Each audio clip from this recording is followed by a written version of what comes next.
Essa história que eu vou contar agora dá origem a esse livro. Tá. Esse livro virou filme. Depois eu vou falando, mas queria Cara, te dar esse aqui. é meu? É seu. Ô, cara, obrigado. Show? Valeu.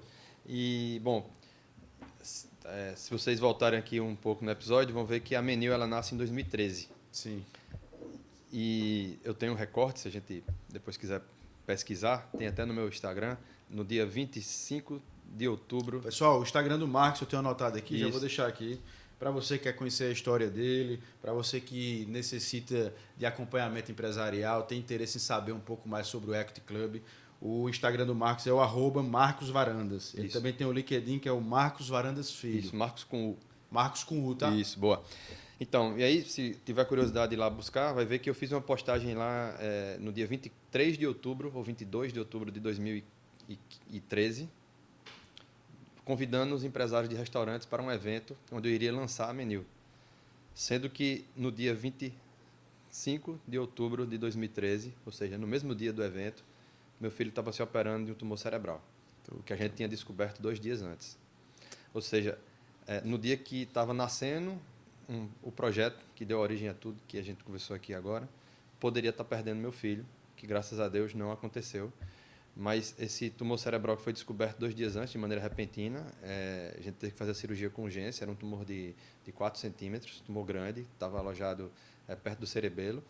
E foi uma cirurgia longa, de mais de 8 horas de duração, né? E depois da cirurgia...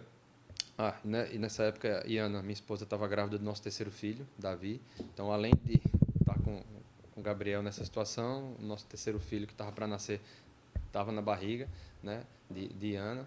E a gente começou ali um desafio enorme, porque o tumor cerebral de Gabriel, que foi retirado, e a princípio ele teria um sucesso, né, da cirurgia, ele, quando chegou em casa, ele teve uma complicação e voltou para o hospital em estado praticamente de parada cardíaca, né, e a parada aconteceu no hospital. Ele ficou em parada mais de 8 minutos. O protocolo médico ele diz que em 5 minutos eles poderiam ter desistido, né, de Gabriel, ter dado como morte encefálica, mas os médicos optaram em tentar e continuar tentando, né, reanimá-lo. E depois de 8 minutos, Gabriel voltou, só que ele voltou em estado vegetativo, né, e ficou em coma. Foi uma luta enorme. Isso, né, durou quanto tempo, pela vida. Marcos? Entre a cirurgia lá, 25 de outubro de 2013 até... Então, isso foi até dezembro, né? Tá. Só que nesse meio do caminho tiveram várias situações, várias intercorrências. Por várias vezes, Gabriel precisou, enfim, ser passado por procedimentos, foram mais de 30... Ele adquiriu uma outra doença lá? Isso, aí descobriu-se que... Que às vezes ocorre, né? Descobriu ou infecção bacteriana ele hospital, enfim. Ele teve uma meningite. Ele adquiriu uma bactéria, teve uma meningite. Essa meningite foi que deu origem ao quadro que ele teve em sequência, que resultou na parada cardíaca. E, cara, foi um processo muito complexo. Ele teve muitas vezes mais perto da morte do que da vida, né? Entre a vida e a morte. E aí, quando você fala do paralelo com o negócio, né? Aqui, assim é a vida do empreendedor. Várias vezes a gente acorda achando que o nosso negócio vai morrer. Outras vezes a gente está eufórico porque deu tudo certo, né? A vida do empreendedor é muito isso também. E eu vivi no hospital, experimentei no hospital essas questões de tomar decisões, de engajar outras pessoas com base no seu sonho, né? De você acreditar muito e transformar aquela sua crença na crença de outros, né? Várias vezes a gente via lá o fisioterapeuta, as pessoas que trabalhavam lá, chegavam meio desanimados pelo estado clínico de Gabriel, porque eles achavam que minha esposa, eu, enfim, estávamos vendo outro mundo, vivendo num mundo paralelo, porque a gente tinha muita crença que ele iria sair. Muita crença que desse certo, e eles como técnicos fazendo uma avaliação mais racional, né? Racional. Exatamente, eles tinham a ciência da situação, achavam que a gente não tinha. Mas a questão é que a gente tinha muita fé, e a gente transferia essa fé para as outras pessoas, e aconteceu que Gabriel, por mais que ele tenha sido desenganado, ele saiu do hospital com vida no dia 15 de dezembro, ou seja, foram 2 meses, né, praticamente 2 meses de hospital, e saiu com vida, mas saiu em estado vegetativo. A previsão e o prognóstico, por mais que ele tivesse saído do hospital, era que ele nunca mais andasse. Ele ficou com o lado esquerdo do corpo paralisado, em virtude da parada cardíaca. Parada cardíaca, né? Mas Gabriel se recuperou, a gente fez todo o possível para isso, e mais uma vez veio o Instituto Empreendedor, né? O recomendado é que Gabriel fizesse uma fisioterapia por dia. Aí eu perguntei aos médicos, e se ele fizer 3? O que é que atrapalha? Atrapalha em nada, então tem que fazer 3. Boa. Fonoaudiologia, tem no hospital? Não tem. Tá, se eu trouxer atrapalha? Não, então ele vai fazer. Faz. Então, tudo que poderia dar de estímulo, a gente foi dando de E estímulo. tudo que era o normal, você multiplicava por 3, 4 para poder ter um resultado muito melhor num tempo muito mais rápido. Muitas vezes ele fazia essa fisioterapia chorando. Eu lembro que minha sogra brigava comigo. Você está maltratando seu filho? Eu digo, não, eu estou fazendo o que é bom para ele. E o empreendedor também tem que fazer o que é bom para a empresa, mesmo que doa na carne, como eu citei, cancelar contrato, como eu citei, perder dinheiro. Sim, lá atrás. A questão do tomar decisão, focar e respeitar a decisão que toma. Fazendo os paralelos. Fazer o que tem que ser não feito. Se mistura, assim, não é que não se mistura. É vida pessoal e vida empresarial, é a sua vida. Não tem como. Né? E não tenho nenhuma dúvida. Tem muita gente que fala que não se mistura, né? Não. CPF com CNPJ. É uma coisa só, é você. Quem é o proprietário do CNPJ é o seu CPF. Você então, é o líder. A pessoa ela está em todos os negócios. Assim como você é o líder da sua vida, você é o líder da sua família, você é o líder do seu negócio. Sim. Você que toca, é o líder que faz a jornada acontecer. Né? Óbvio, aqui Deus sempre presente. Essa história virou filme, virou livro. O livro fomos nós quem... Bacana, eu vou só terminar de ler a Cabeça de Campeão que eu estou lendo. Boa. Assim que terminar, eu entro nesse aqui, Marcão. O livro foi um desejo nosso, quando o Gabriel completou 5 anos de cura, né, do câncer. A gente quis comemorar isso transformando em livro, porque a gente já dava muito testemunho, a gente já ia em muitas igrejas em forma de agradecimento contar essa história, contar dos milagres que Deus realizou na nossa vida. Mas a gente não conseguia chegar tão longe, então o livro ele chega em locais que a gente às vezes não consegue chegar. E por conta do livro, um diretor do cinema, o Fabrício Bittar, ele em 2020, 2021, não lembro exatamente quando, ele leu o livro e teve o interesse de transformar esse livro em filme.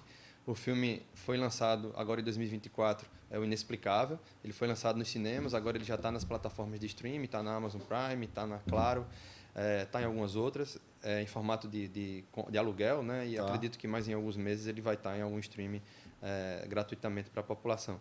Mas o fato é que, trazendo paralelo, a Menil poderia não ter conseguido crescer porque eu me envolvi no momento de lançamento da Menil na minha família, no meu filho, fui cuidar da minha família.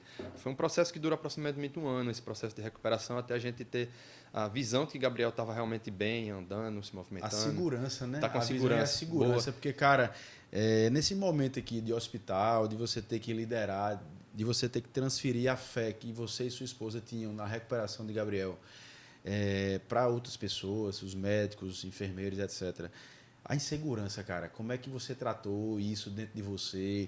Externamente, eu acho que você buscava se tornar ou ser visto como um cara seguro, de que aquilo ali ia dar certo, crente que ia resolver junto com tua esposa e com tudo, mas dentro do Marcos aí, cara, qual era a conversa que tu tinha contigo mesmo, velho? Foi muito difícil, assim, foi muita oração, por mais que o filme me mostre uma pessoa descrente, tem algumas adaptações do filme, mas eu sempre rezei muito, me conectei muito com Deus, era eu e Deus o tempo todo, minha esposa estava grávida, então além do problema com o Gabriel, eu tinha que cuidar também das emoções dela. O Davizinho estava para nascer, né? Estava para nascer, eu tinha que ser o líder da empresa, meu pai não conseguiu mais trabalhar nesse momento, ele ficou muito abalado, né, com o que estava acontecendo.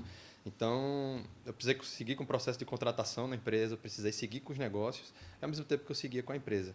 Não foi fácil. Marco, em algum momento você achou que não ia conseguir? Não. Eu sempre tive... Você estava muito seguro de que aquilo ia dar certo, você estava empenhado, estava crente, só existia uma opção, então. Certo. Eu brinco que assim, não tinha plano B. Tá. Sempre a opção era o plano A, e o plano A vai dar certo. O que é que você fazer para dar certo? Eu tenho uma cabeça muito racional. Bacana isso aí. O que é que você precisa fazer para dar certo? Tem duas formas de você enxergar o futuro. Você enxerga o futuro com base no que você é hoje. Então, hoje eu estou numa situação muito complexa, portanto, o meu futuro vai ser desse jeito. Tá. Ou você enxerga o futuro o meu futuro vai ser muito bom, vai ser com o Gabriel andando, vai ser com ele bem e feliz. O que é que eu preciso fazer para isso acontecer? Quando eu me projeto no futuro e coloco aquilo como o meu desejo e meu sonho, eu faço o meu presente caminhar para me levar até o futuro. Quando eu projeto meu futuro com base no que eu sou hoje, isso me gera quase nada de desafio, me gera ser confortável com as coisas conforme estão acontecendo, e meu futuro provavelmente vai ser um futuro não bom. Né? Então, o que é que eu quero trazer? Se eu me conformo que o futuro que os médicos diziam que Gabriel não ia mais andar, o que é que eu, como pai, deveria fazer? Dar conforto para ele. Isso. Dou conforto, ele já sofreu muito, ele passou por muita dificuldade, eu vou dar conforto. Só que o futuro que eu queria era Gabriel vai jogar bola. Não é Gabriel vai andar, Gabriel vai jogar bola. Jogar bola. E para jogar bola ele precisa o quê? Ele precisa andar. E para ele andar, ele precisa fazer o quê? Se colocar em estímulo. Então, se é para colocar em estímulo, ele vai chorar, ele vai sofrer, ele não vai deixar de sofrer, mas ele vai conseguir. Faz parte do processo. Faz parte do processo. Faz parte do processo. Então, primeiro você desenha o seu futuro. E é muito claro no que você quer lá na frente, no seu futuro, para depois trabalhar o plano de ação, o planejamento, Exatamente. desenhar e fazer todo o processo para você ter aquele resultado. Então, independente se vai doer, se não vai, se vai ocasionar algumas renúncias na vida do empreendedor, da pessoa. Ele gostava muito de futebol, Gabriel era atleta. Tá. Então, como é que a gente fazia a fisioterapia dele? Se você for pegar as fotos, 100% das fisioterapias ele fazia com roupa de futebol, de chuteira e de meião. Porque a gente tava já alimentando aquele sonho, aquele objetivo tava final dando pra de imaginar, ele voltar a jogar. Ele encarava aquilo como um treino. Então ele estava chorando, mas sabia que lá na frente ele ia ter um possível resultado. Então os detalhes Hoje Gabriel tem quantos anos? Gabriel hoje vai fazer 20 anos. 20 anos agora em 2025. Dirige, é o seu mais namora, velho, é isso? faz faculdade. É meu mais velho. Tá. Né? Então é isso, cara. Assim, eu não visualizava o dar errado. Eu visualizava o que eu preciso fazer para dar certo. É uma mudança de mentalidade, né? E conforme você visualiza dessa forma, você tem as ações que lhe levam até isso.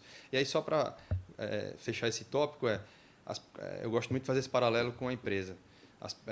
Da mesma forma como eu via que Gabriel não iria conseguir várias coisas que ele conseguiu, que seria impossível, as pessoas também diziam que era impossível uma empresa daqui crescer no Brasil todo, estando em João Pessoa, que eu deveria mudar meu DDD para 011 para que as pessoas me respeitassem, porque meu DDD é 083.